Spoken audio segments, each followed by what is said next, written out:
Welcome back, everybody. So last time we left, we had our switch configured, everything was good to go, and ready to be plugged in. And as you can see, it's getting a little more complicated now.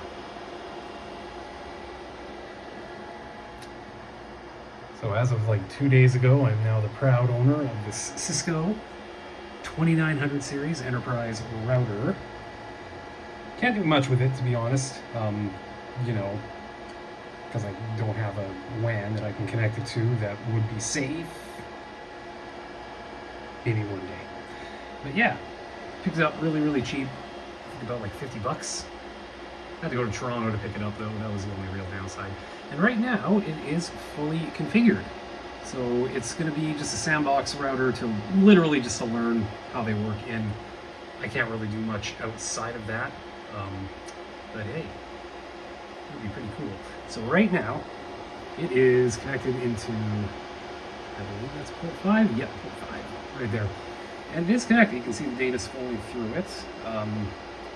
Right now, that's about all we can do. Thankfully, it is giving me the opportunity to create my own little mini network, essentially like a little sandbox that I can play in.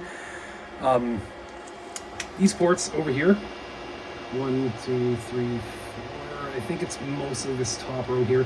That all is part of the sandbox. So anything that we plug into there is going to be fully protected. It's got its own IP, it's within its own network, it's its own mask.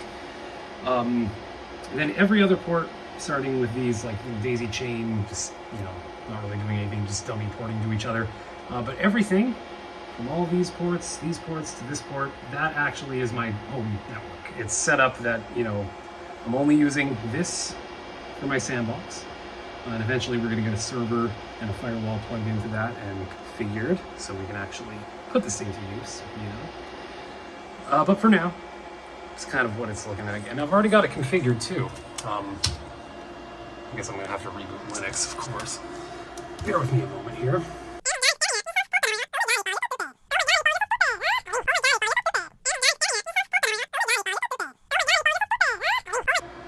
So we are connected. Actually, you know what? I might need to check to see if I am connected to gigabit Ethernet. Well, it might, or sorry, console, not gigabit Ethernet. I got to make sure my console's connected properly. So I'll be right back. All right, we're back. That was my bad. Yeah, I had the blue console port connected to gigabit Ethernet instead of the console. You know, simple mistakes. I'm still learning, remember. So yeah, we are connected. We do have a USB 0 connection going to PuTTY. So if I press enter, well, it didn't exactly work the way I wanted it to. But that's okay.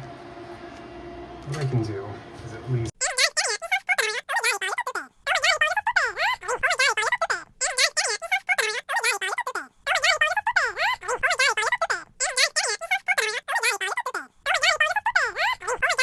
it actually does work. Give me a second here.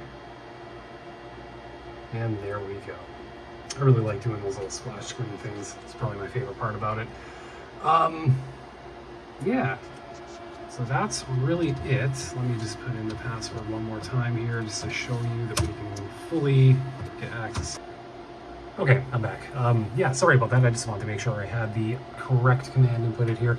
So yeah, if we do a show run on the config for Dingus router, we're going to see that, yeah, it's got everything, standard password encryption, all that crap. And look at that. We've got our own private little internet network, fully isolated from my, you know, home internet, so I can plug anything into these ports right here, and they're fully in the sandbox. I have to assign an IP to them, and I do have a bank that I can use, thankfully. Yeah, I believe about 200 addresses that I can assign to any machine that I plug into these ports. So, yeah, like I said, eventually a router, server, probably just a Dell R310, firewall, and then we'll start having some real fun with this thing. But yeah, that's really about it. Just kind of wanted to show you guys the upgrades and just confirm that everything is working with you. I know maybe not too many people might be interested in this, but I don't know. Just figured I might as well share what I'm learning because, finding it really fascinating so far. Anyway, hope you all have a good night. Take care.